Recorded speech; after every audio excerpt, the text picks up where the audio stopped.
Okay, welcome to study board. അപ്പോൾ നമ്മുടെ FIUGP second സെമ്മിൽ ബ്രാഞ്ച് അക്കൗണ്ടിങ്ങിലാണ് നമ്മളിപ്പോൾ ക്ലാസ് എടുത്തുകൊണ്ടിരിക്കുന്നത്. അതിൽ ഓൾറെഡി നമ്മൾ ഡെപ്റ്റർ സിസ്റ്റമാണ് കഴിഞ്ഞ ക്ലാസ്സിൽ ഡിസ്കസ് ചെയ്തത്. ഓക്കെ, അപ്പോൾ അത് കഴിഞ്ഞാൽ അടുത്തൊരു സിസ്റ്റമാണ് സ്റ്റോക്ക് ആൻഡ് ഡെപ്റ്റർ സിസ്റ്റം. അപ്പോൾ ഡെപ്റ്റർ സിസ്റ്റം എന്ന് പറയുമ്പോൾ നമ്മളൊരു ബ്രാഞ്ച് അക്കൗണ്ട് മാത്രമേ തയ്യാറാക്കുന്നുള്ളൂ എന്നുള്ളതാണ്. ഓക്കെ, അപ്പോൾ ഇവിടെ ഒരുപാട് അക്കൗണ്ടുകൾ തയ്യാറാക്കണം. So the stock and debtor system, also known as analytical system, is a method of branch accounting used when goods are sent to a branch at invoice price. അപ്പോൾ goods ബ്രാഞ്ചിലേക്ക് invoice പ്രൈസിൽ അയക്കുമ്പോൾ മാത്രമാണ് ശരിക്കും ഡെപ്റ്റർ സിസ്റ്റം എടുക്കുക. Cost പ്രൈസിൽ debtor system എടുക്കില്ല എന്നുള്ളതാണ് കാര്യം. അത് നമ്മൾ ആ കണക്കുകൾ നോക്കുന്ന നേരത്തെ മനസ്സിലാക്കാം. അപ്പോൾ അതിൽ unlike debtors method which only prepares branch account, the stocks and debtors method maintains separate accounts for different branch transaction. അപ്പോൾ ഓരോന്നിനും ഓരോ ബ്രാഞ്ച് അക്കൗണ്ട് അല്ലെങ്കിൽ ഓരോ അക്കൗണ്ടുകൾ തയ്യാറാക്കുന്നുള്ളതാണ്. So the accounts maintain under this method are branch stock, branch adjustment. അപ്പോൾ ഈ ഒരു അഡ്ജസ്റ്റ്മെൻറ്റ് അക്കൗണ്ട് മെയിനായിട്ടും നമ്മുടെ ഈ പറയുന്ന ലോഡ് കാണിക്കാനാണ്. അപ്പോൾ ഇത് ഇപ്പോൾ ബ്രാഞ്ച് സ്റ്റോക്കും ബ്രാഞ്ച് അഡ്ജസ്റ്റ്മെൻറ്റും നിർബന്ധമായിട്ടും നമ്മൾ ക്വസ്റ്റ്യൻ ചോദിക്കുകയാണെങ്കിൽ നിങ്ങൾ എഴുതിയിരിക്കണം എന്നുള്ളതാണ്. ഒരു 3 അക്കൗണ്ടുകളെങ്കിലും നിങ്ങൾ മിനിമം എഴുതണം. ഞാൻ പറഞ്ഞത് അധികം ഇത് ചോദിക്കുകയാണെങ്കിൽ നമ്മുടെ essay ആയിട്ടാണ് ചോദിക്കുക. പിന്നെ ബ്രാഞ്ച് ഡെപ്റ്റേഴ്സ് അക്കൗണ്ട് വരുന്നത് അത് ക്രെഡിറ്റ് സെയിൽസ് കാണിക്കാനാണ്. പിന്നെ ബ്രാഞ്ച് എക്സ്പെൻസ് അക്കൗണ്ട് വരും. പിന്നെ ബ്രാഞ്ച് പ്രോഫിറ്റ് ലോസ് അക്കൗണ്ട്, പിന്നെ goods send to branch account, branch cash account, branch fixed asset account. അപ്പോൾ ഇത് ഫിക്സഡ് അസറ്റ് മെയിൻറ്റെയിൻ ചെയ്യാനാണ്. ഇത് ക്യാഷ് ട്രാൻസാക്ഷനാണ്. ഇത് ഗുഡ്സ് ട്രാൻസ്ഫർ, സ്റ്റോക്ക് ട്രാൻസ്ഫർ ചെയ്തതിനെ കുറിച്ചിട്ടുള്ളതാണ്. പിന്നീട് ഗുഡ്സ് സെൻഡ് ചെയ്തതിനുള്ളതാണ്. ഇത് നെറ്റ് പ്രോഫിറ്റ് അല്ലെങ്കിൽ ലോസ് കാൽക്കുലേറ്റ് ചെയ്യാനാണ്. ഇത് ബ്രാഞ്ച് എക്സ്പെൻസ് ആണ്. ഓക്കെ, അപ്പോൾ അതിൽ ഫോർമാറ്റ് ഓഫ് ബ്രാഞ്ച് സ്റ്റോക്കാണ്. ഇപ്പോൾ ബ്രാഞ്ച് സ്റ്റോക്ക് അക്കൗണ്ട് നമുക്ക് ഓൾറെഡി അറിയാം. അതിൽ ഓപ്പണിംഗ് ബാലൻസസ് വരും, ഇവിടെ ക്ലോസിംഗ് ബാലൻസസ് വരും. അതിപ്പം അസറ്റുകളുടെ അല്ലെങ്കിൽ സ്റ്റോക്ക്, അതുകൂടാതെ ഡെപ്റ്റേഴ്സ് ഇതൊക്കെ വരുന്നതാണ്. അപ്പോൾ ഇതിലിപ്പോൾ ഓപ്പണിംഗ് ബ്രാഞ്ചിൻ്റെ ഇപ്പോൾ ബ്രാഞ്ച് സ്റ്റോക്ക് മാത്രമേ തയ്യാറാക്കുള്ളൂ. അപ്പോൾ അതുകൊണ്ട് ഈ ഒരു കണക്കിൽ, അതായത് ഈ പറയുന്ന നമ്മുടെ സ്റ്റോക്ക് ആൻഡ് ഡെപ്റ്റർ സിസ്റ്റത്തിൽ ബ്രാഞ്ച് സ്റ്റോക്കിൽ ഓപ്പണിംഗ് ബാലൻസ് ഓഫ് സ്റ്റോക്കേ വരും, അതായത് ഓപ്പണിംഗ് സ്റ്റോക്ക് വരും ഇവിടെ. പിന്നെ ഹെഡ് ഓഫീസിൽ നിന്ന് ബ്രാഞ്ചിലേക്ക് ഗുഡ്സ് അയക്കുകയാണെങ്കിൽ അത് ഡെബിറ്റിൽ വരും. ബ്രാഞ്ചിൽ നിന്ന് ഹെഡ് ഓഫീസിലേക്ക് ഗുഡ്സ് റിട്ടേൺ വരികയാണെങ്കിൽ ഇവിടെ എഴുതും. പിന്നെന്താണ്, കസ്റ്റമേഴ്സോ ഡെപ്റ്റേഴ്സോ തിരിച്ച് ഗുഡ്സ് തിരിച്ചയക്കുകയാണെങ്കിൽ സെയിൽസ് റിട്ടേൺ വരുന്നുണ്ടെങ്കിൽ അത് ബ്രാഞ്ച് ഡെപ്റ്റേഴ്സ് എന്ന് പറഞ്ഞ് ഇവിടെ എഴുതും. ക്രെഡിറ്റ് സെയിൽസ് നടത്തുകയാണെങ്കിൽ നമ്മൾ കടം കൊടുത്ത് സാധനം കടമായിട്ട് വിൽക്കുകയാണെങ്കിൽ ബ്രാഞ്ച് ഡെപ്റ്റേഴ്സ് പറഞ്ഞ് ഇവിടെ എഴുതും. ഇത് ബ്രാഞ്ച് അഡ്ജസ്റ്റ്മെൻറ്റ് അക്കൗണ്ടാണ്. അതെന്താണ്, അത് അഡ്ജസ്റ്റ്മെൻറ്റ് അക്കൗണ്ട് തയ്യാറാക്കിയിട്ട് അവിടെ വരുന്ന ഡിഫറൻസ് ആണ് ഇവിടെ നമ്മൾ എഴുതുക. പിന്നെ എന്തെങ്കിലും അബ്നോർമൽ ലോസ് ഉണ്ടെങ്കിൽ എഴുതും. ഷോർട്ടേജ് ഓഫ് സ്റ്റോക്ക്, അത് ബ്രാഞ്ച് സ്റ്റോക്കിൽ ഷോർട്ടേജ് ആണെങ്കിൽ ഇവിടെ എഴുതും. ഇതാണ് ബാലൻസിങ് ഫിഗർ കേട്ടോ. ഈ ക്ലോസിംഗ് ബാലൻസ് അല്ല. ഇത് വേണമെങ്കിൽ നിങ്ങൾക്ക് ഫസ്റ്റ് എഴുതാം, കുഴപ്പമില്ല. ഇപ്പോൾ ഇവിടെയാണ് കൂടുതലെങ്കിൽ ഇവിടെ എന്ത് വരും, അപ്പോൾ ഈ ഒരു സൈഡാണ് കൂടുതലെങ്കിൽ ഇവിടെ ഷോർട്ടേജ് വരും. ഈ ഒരു സൈഡ് ക്രെഡിറ്റ് സൈഡ് കൂടിക്കഴിഞ്ഞാൽ നമുക്ക് അധികം എന്നുള്ളതാണല്ലോ. അപ്പോൾ ഇവിടെ എന്താണ്, സർപ്ലസ് വരും എന്നുള്ളതാണ്. ഇനി അത് കഴിഞ്ഞ് ബ്രാഞ്ച് അഡ്ജസ്റ്റ്മെൻ്റ് ആണ്. അപ്പോൾ ഇവിടെ നിങ്ങൾ കാണുന്നുണ്ടാവും ഈ ഓപ്പണിംഗ് എന്താണ് സ്റ്റോക്കിൻ്റെ ലോഡ് നിങ്ങൾ അവിടെ എടുത്ത് എഴുതുക, ഇവിടെ എടുത്ത് എഴുതുക. Stock reserve, goods send to ബ്രാഞ്ചിൻ്റെ ലോഡ് കാൽക്കുലേറ്റ് ചെയ്യുന്നതൊക്കെ കഴിഞ്ഞ ക്ലാസ്സിൽ ഡിസ്കസ് ചെയ്തതാണ്. അതെന്ത് എഴുതുക, ഇവിടെ എടുത്ത് എഴുതുക. സർപ്ലസ് ഓഫ് സ്റ്റോക്കിൻ്റെ ലോഡ് ഇവിടെ എടുത്ത് എഴുതുക.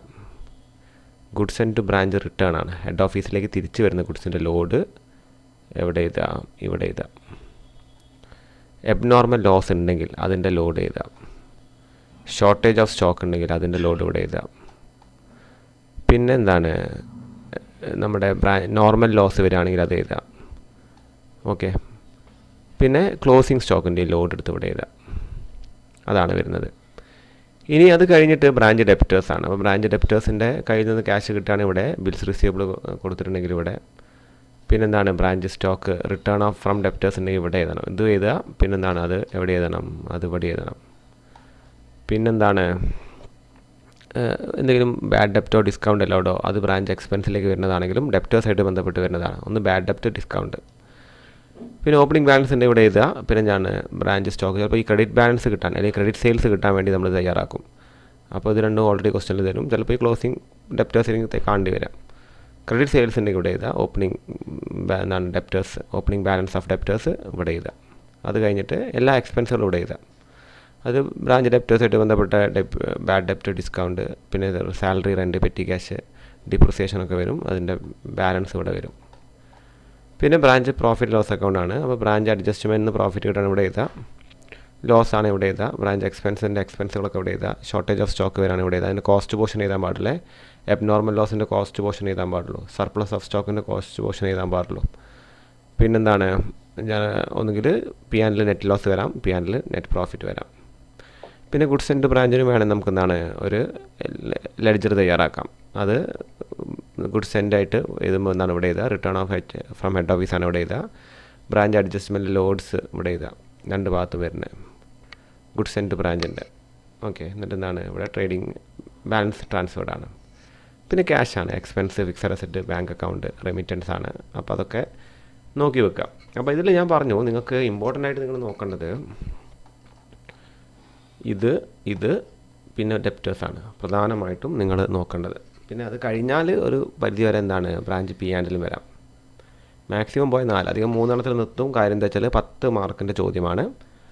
അപ്പോൾ അത് ഒരു പരിധിക്കപ്പുറത്തേക്ക് നിങ്ങൾക്ക് എന്താണ് കണ്ടൻറ്റ് എഴുതി കഴിഞ്ഞാൽ നിങ്ങൾ ടൈം വേസ്റ്റ് ആകും. അപ്പോൾ അതിനനുസരിച്ചുള്ള ക്വസ്റ്റ്യൻസ് ഉണ്ടാവുള്ളൂ. ഓക്കെ, അപ്പോൾ അത് എക്സാമ്പിൾ 4 നമുക്കിനി നോക്കേണ്ടത്. അപ്പോൾ ഗുഡ്സ് ഇൻവോയ്സ് പ്രൈസിലാണ് സെൻഡ് ചെയ്യുന്നത് എന്നുള്ളത് ക്വസ്റ്റ്യൻ തന്നെ പറയുന്നുണ്ട്. Arunodaya agencies open a branch in Bangalore. Arunodaya agencies ബാംഗ്ലൂരിൽ ഒരു ബ്രാഞ്ച് തുടങ്ങിയിട്ടുണ്ട് on 1 January 2024. Goods were invoiced at selling price. Goods എന്നാണ് സെല്ലിംഗ് പ്രൈസിലാണ് ഇൻവോയ്സ് ചെയ്തത്. 25% ഇൻവോയ്സ് പ്രൈസ്.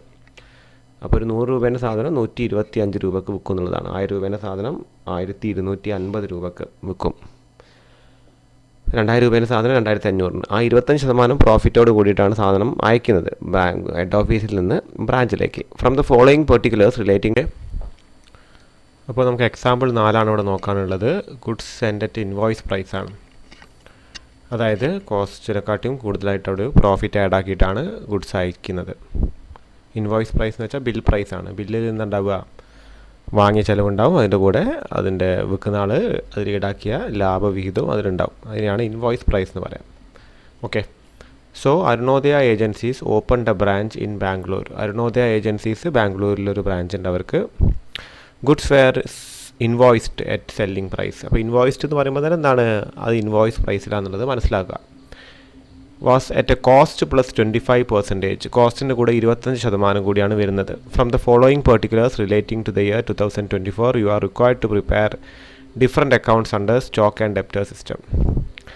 അപ്പോൾ അതിൽ ഗുഡ്സ് സെൻഡ് ടു ബ്രാഞ്ച്. അപ്പോൾ ഇതിൽ എന്തുണ്ട് 25% ഇൻവോയ്സ് പ്രൈസ് ഉണ്ട്. സെയിൽസ് പിന്നെ അതിൽ ഇൻവോയ്സ് പ്രൈസിലല്ലേ വിൽക്കുള്ളൂ, അത് കുഴപ്പമില്ല. ക്യാഷിനും ക്രെഡിറ്റിനും വിറ്റിട്ടുണ്ട്. അത് കഴിഞ്ഞിട്ട് goods returned by customers 3000. Goods cash received from customers 80000. Discount allowed 1000. Cash remitted to branch for rent, branch salary, sundry expense 1500, 6000, 1000. Defective goods return of 1000. Goods returned by branch 12000. Stock at the end 50000. അപ്പോൾ ഇതിൽ നിങ്ങൾ invoice price വരുന്ന നേരത്ത് ഈ goods ആയിട്ട് ബന്ധപ്പെട്ടുള്ളൊക്കെ invoice ഉണ്ടാവും. അപ്പോൾ goods return by കസ്റ്റമറിൽ ഉണ്ടാവില്ല. പിന്നെന്താണ് നമ്മുടെ ഡിഫക്റ്റീവ് ഗുഡ്സ് റിട്ടേൺ ഓഫിലുണ്ടാവും, സ്റ്റോക്ക് അറ്റ് ദ എൻഡിലുണ്ടാവും, ഗുഡ്സ് റിട്ടേൺ ബൈ ബ്രാഞ്ചിലുണ്ടാവും. കാര്യം പുറത്തേക്ക് വിറ്റ ഓൾറെഡി നമ്മൾ ഇൻവോയ്സ് പ്രൈസിൽ തന്നെയാണ്. പക്ഷേ ബ്രാഞ്ചും ഹെഡ് ഓഫീസും നമ്മൾ ഡീൽ ചെയ്യുന്ന കാര്യങ്ങളിൽ അല്ലെങ്കിൽ ബ്രാഞ്ചിൻ്റെ ഉള്ള ഹെഡ് ഓഫീസിനുള്ള ഗുഡ്സിന് എന്തെങ്കിലും കേടുപാടുകളൊക്കെ പറ്റിക്കഴിഞ്ഞാൽ അതിന് ഇൻവോയ്സ് പ്രൈസ് പിന്നെ വേറെ ആയിട്ട് കാണണം. അപ്പോൾ ഇൻവോയ്സ് പ്രൈസ് എത്രയാണ് വരുന്നത്, അതിന് ഇൻവോയ്സിൻ്റെ പെർസെൻറ്റേജ് നോക്കുക. ഇൻവോയ്സിൻ്റെ പെർസെൻറ്റേജ് 25%. അപ്പോൾ അതിൻ്റെ കാൽക്കുലേഷൻ എങ്ങനെയാണ് വരിക, ഇൻവോയ്സ് പ്രൈസ് എങ്ങനെയാണ് നമ്മൾ കാൽക്കുലേറ്റ് ചെയ്യുക. അപ്പോൾ ഇപ്പോൾ ഗുഡ്സ് സെൻഡ് ടു ബ്രാഞ്ച് ഇതിൻ്റെ ഇൻവോയ്സ് പ്രൈസ് കാണേണ്ടി വരും. അപ്പോൾ ഇതിൽ കോസ്റ്റ് പ്രൈസും ഉണ്ട്, അതിൻ്റെ കൂടെ പ്രോഫിറ്റും ഉണ്ട്. ഇത് രണ്ടും കൂടി ചേരുമ്പോഴാണ് ഇൻവോയ്സ് പ്രൈസ് പറയുക. അപ്പോൾ ഈ പ്രോഫിറ്റ് തനിച്ച് കാണണമെന്നുണ്ടെങ്കിൽ 25% നമ്മുടെ ഇൻവോയ്സ് പ്രൈസിൻ്റെ കൂടെ തന്നെ പ്രോഫിറ്റ്. അപ്പോൾ 3 ലക്ഷം എന്നുള്ളത് എഴുതുക, ഈ ഇൻവോയ്സ് പ്രൈസ് എഴുതുക. അതായത് invoice price into profit percentage divided by 100 plus profit percentage. അപ്പോൾ 25% അല്ലേ, അപ്പോൾ 3 lakh into 25 divide by 100 plus 25 ആണ് വരിക. പെർസെൻറ്റേജ് 25 അല്ലേ, 125. അങ്ങനെ അവിടെ 125 വരുന്നത്. കാര്യം എന്താണ് 100 പ്ലസ് 25 ആണ്. അപ്പോൾ 25/125 1/5 ആണ്. അപ്പോൾ 3 ലക്ഷത്തിന് 1/5 കൊണ്ട് ഡിവൈഡ് ചെയ്ത് മൾട്ടിപ്ലൈ ചെയ്താൽ 60,000 ആണ് വരുന്നത്. ഓക്കെ, അപ്പോൾ അതുകൂടാതെ എന്താണ് ഓപ്പണിംഗ് സ്റ്റോക്കോ ക്ലോസിംഗ് സ്റ്റോക്കോ ഡിഫക്റ്റീവ് ഗുഡ്സോ ഗുഡ്സ് റിട്ടേൺഡ് ബൈ ബ്രാഞ്ചോ ഒക്കെ ഇതിൽ നമ്മൾ എന്ത് കാണണം, ഈ പറയുന്ന ഇൻവോയ്സ് പ്രൈസ് കാണണം എന്നുള്ളതാണ്. അപ്പോൾ അതൊക്കെ അവിടെ കൊടുത്തിരിക്കുന്നത്. ഓക്കെ, അപ്പോൾ അതൊക്കെ നോക്കുക. ഇവിടെ നമ്മൾ സ്റ്റോക്ക് ആൻഡ് ഡെപ്റ്റേഴ്സ് ലിസ്റ്റാണ്. Branch stock, branch adjustments, branch debtors ഇതൊക്കെ തയ്യാറാക്കണം. അപ്പോൾ ആദ്യം ബ്രാഞ്ച് സ്റ്റോക്കാണ്. അപ്പോൾ ബ്രാഞ്ച് സ്റ്റോക്കിൽ ഓപ്പണിംഗ് സ്റ്റോക്ക് കൊടുത്തിട്ടില്ല, ഗുഡ്സ് സെൻറ്റ് ടു ബ്രാഞ്ച് കൊടുത്തിട്ടുണ്ട് 3 ലക്ഷം. അത് ഇവിടെ എഴുതുക. അത് കഴിഞ്ഞിട്ട് അതിൻ്റെ ലോഡ് ബ്രാഞ്ച് അഡ്ജസ്റ്റ്മെൻറ്റ്സിൽ ഇവിടെ എഴുതുക. കാര്യം ഇതിൻ്റെ 3 ലക്ഷത്തിൻ്റെ 1/5 60,000 ഇവിടെ വരും. പിന്നെ ക്യാഷ് ഇതിന് ലോഡ് കാണേണ്ട കാര്യമില്ല. ബ്രാഞ്ച് ഡെപ്റ്റേഴ്സ് ക്രെഡിറ്റ് സെയിൽസ് ആണ്. Goods sent to branch that is return to head office. അതായത് ഹെഡ് ഓഫീസിലേക്ക് ക്വസ്റ്റ്യനിൽ നോക്കിക്കഴിഞ്ഞാൽ ഇത് കൊടുത്തിട്ടുണ്ട്, ഗുഡ്സ് റിട്ടേൺഡ് ബൈ ബ്രാഞ്ച് 12,000. അതിൻ്റെ 1/5 കാണാം. ഈ ഒരു 12,000ൻ്റെ എന്ത് കാണുക നിങ്ങൾ, 25/125 ദാറ്റ് ഈസ് 1/5. ഓക്കെ, അപ്പോൾ ഗുഡ്സ് സെൻറ്റ് ബ്രാഞ്ച് ഇവിടെ 12,000 എഴുതി. അതിൻ്റെ ലോഡ് ഇവിടെ കാണാം 12,000ൻ്റെ 1/5. ഇതാണ് ഗുഡ്സ് സെൻറ്റ്, അതിൻ്റെ ലോഡ് 1/5 2400. ഓക്കെ, ഡിഫക്റ്റീവ് ഗുഡ്സ് 1000 അതിൻ്റെ 1/5 200 ഇവിടെ കാണാം. അതായത് ഇവിടെ നമ്മൾ ബ്രാഞ്ച് സ്റ്റോക്കിൻ്റെ ഡെബിറ്റിൽ എഴുതുന്നതിൻ്റെ ലോഡ് ബ്രാഞ്ച് അഡ്ജസ്റ്റ്മെൻറ്റ്സിൽ ക്രെഡിറ്റിൽ എഴുതാം. ബ്രാഞ്ച് സ്റ്റോക്കിന് അതായത് ഇപ്പോൾ ഏതിൻ്റെയൊക്കെയാണ് നിങ്ങൾ ലോഡ് കാണേണ്ടത്, അതായത് goods sent to branch from head office to branch, പിന്നെ goods return from branch to head office, opening stock, closing stock. അതുകൂടാതെ ഡിഫക്റ്റീവ് ഗുഡ്സ് ഉണ്ടെങ്കിൽ ഓപ്പണിംഗ് സ്റ്റോക്ക് ഇവിടെ ഇല്ല, ക്ലോസിംഗ് സ്റ്റോക്ക് ഉണ്ട്, അതിൻ്റെ എന്ത് ചെയ്തുക, ഇവിടെയാണ് ലോഡ് ചെയ്തുക. അപ്പോൾ ഇതിനൊക്കെ ഡിഫക്റ്റീവ് ഗുഡ്സിന് എഴുതിയിട്ട് ബ്രാക്കറ്റിൽ ലോഡ് എഴുതുക. ഈ ഓപ്പണിംഗ് സ്റ്റോക്കിനും ക്ലോസിംഗ് സ്റ്റോക്കിനും സ്റ്റോക്ക് റിസർവ് എഴുതുക. ക്ലോസിംഗ് സ്റ്റോക്കിൻ്റെ ഇവിടെ വരും, ഓപ്പണിംഗ് സ്റ്റോക്കിൻ്റെ ഇവിടെ വരും എന്നുള്ളതാണ്. ഗുഡ്സ് സെൻറ്റ് ബ്രാഞ്ചിൻ്റെ ലോഡ് ഇവിടെ വരും, ഗുഡ്സ് റിട്ടേൺ ഫ്രം ബ്രാഞ്ചിൻ്റെ ലോഡ് ഇവിടെയും വരും. അതിന് ഗുഡ്സ് സെൻറ്റ് ബ്രാഞ്ച് തന്നെ എഴുതിയാൽ മതി. ഇതിൻ്റെ എന്താണ് ബാലൻസ് ആണ് ഇവിടെ കൊടുത്തിരിക്കുന്നത്. പിന്നെ ബ്രാഞ്ച് ഡെപ്റ്റേഴ്സിൽ എന്ത് വരും, നമ്മുടെ ക്രെഡിറ്റ് സെയിൽസ് വരും എന്നുള്ളതാണ്, അതിവിടെ കൊടുത്തിട്ടുണ്ട്. പിന്നെ ക്യാഷ് റിസീവ്ഡ് ഫ്രം കസ്റ്റമേഴ്സ് ഇത് വരും. പിന്നെ ഡിസ്കൗണ്ട് അലൗഡ് ടു കസ്റ്റമേഴ്സ് വരും. ബാഡ് ഡെപ്റ്റ് ഒക്കെ ഉണ്ടെങ്കിൽ അത് വരും എന്നുള്ളതാണ്. Okay, return of goods from customers വരും, ഡിസ്കൗണ്ട് വരും. അതിൻ്റെ ബാലൻസ് എടുത്ത് എഴുതുക എന്നുള്ളതാണ്. പിന്നെ ബ്രാഞ്ച് എക്സ്പെൻസുകളാണ്. അത് നോക്കിക്കഴിഞ്ഞാൽ ബ്രാഞ്ച് എക്സ്പെൻസുകളായിട്ട് ഡിസ്കൗണ്ട് വരും. പിന്നെ ഈ 3 എക്സ്പെൻസാണ്. ഓക്കെ, ബ്രാഞ്ച് എക്സ്പെൻസിൻ്റെ ലെഡ്ജറിൽ നിന്നാണ് അത് എഴുതുക. ഈ 3ഉം ഈ ബ്രാഞ്ച് ഡെപ്റ്റേഴ്സ് അതിൻ്റെ കൂടി ചേർത്ത് 9500 ആണ്. അത് ബ്രാഞ്ച് പി ആൻഡിലേക്ക് പോകുന്നതാണ്. ബ്രാഞ്ച് പി ആൻഡിൽ നിന്നാണ് ഇത് എക്സ്പെൻസിൻ്റെ കേസിൽ ഇവിടെ വരും. ഡിഫക്റ്റീവ് ഗുഡ്സ് 800 വരിക. അതെങ്ങനെ 800 വരും, ഡിഫക്റ്റീവ് ഗുഡ്സ് ക്വസ്റ്റ്യനിൽ എത്രയാണ് 1000 ആണ്. അതിന് ലോഡ് കുറച്ചിട്ട് കേട്ടോ, ലോഡിൻ്റെ എമൗണ്ട് നമ്മളിവിടെ കണ്ടിട്ടുണ്ട് അല്ലേ. ഡിഫക്റ്റീവ് ഗുഡ്സ് ഇവിടെ എഴുതി 1000 ഫുള്ളായിട്ട് എഴുതി. അത് ബ്രാഞ്ച് സ്റ്റോക്കിൽ, ബ്രാഞ്ച് അഡ്ജസ്റ്റ്മെൻറ്റ്സിൽ എന്താണ് ലോഡ് എഴുതി. അപ്പോൾ ഇത് 1000 ഈ ലോഡിൻ്റെ എമൗണ്ട് കുറച്ചിട്ട് വേണം നമ്മളത് ഇവിടെ എഴുതേണ്ടത്. പിന്നെ ബ്രാഞ്ച് എക്സ്പെൻസ് എന്ന് വെച്ചാൽ അതിൻ്റെ ബാലൻസ് ആണ്. ഇത് ബ്രാഞ്ച് അഡ്ജസ്റ്റ്മെൻറ്റ്സിൻ്റെ ബാലൻസ് ആണ്. അത് ഗ്രോസ് പ്രോഫിറ്റ് ആയിട്ടാണ് വന്നിരിക്കുന്നത്. പിന്നെ ഇതിൻ്റെ ബാലൻസ് ഇതിവിടെ എഴുതി. ഇതിന്ന് ഈ 2 എമൗണ്ട് കുറച്ചാലാണ് 37,100 കിട്ടുക. പിന്നെ ഗുഡ്സ് സെൻറ്റ് ബ്രാഞ്ചാണ്. അപ്പോൾ അത് എങ്ങനെ വരുമെന്ന് വെച്ച് കഴിഞ്ഞാൽ ഇവിടെ നോക്കുക. അപ്പോൾ ബ്രാഞ്ച് സ്റ്റോക്കിൻ്റെ എവിടെയാണ് കിടക്കുന്നത്, ഡെബിറ്റിൽ. അപ്പോൾ ഗുഡ്സ് സെൻറ്റ് ബ്രാഞ്ചിൽ ക്രെഡിറ്റിലാണ് ബ്രാഞ്ച് സ്റ്റോക്ക് കിടക്കുക. ഗുഡ്സ് സെൻറ്റ് ബ്രാഞ്ച് ഇവിടെ ഡെബിറ്റിലാണ് ബ്രാഞ്ച് സ്റ്റോക്ക് കിടക്കുക. പിന്നെ ഇവിടെയുണ്ട് ഗുഡ്സ് സെൻറ്റ് ബ്രാഞ്ച്. അത് അഡ്ജസ്റ്റ്മെൻറ്റ്സ് എന്നാണ് ഇവിടെ വന്നതിൻ്റെ.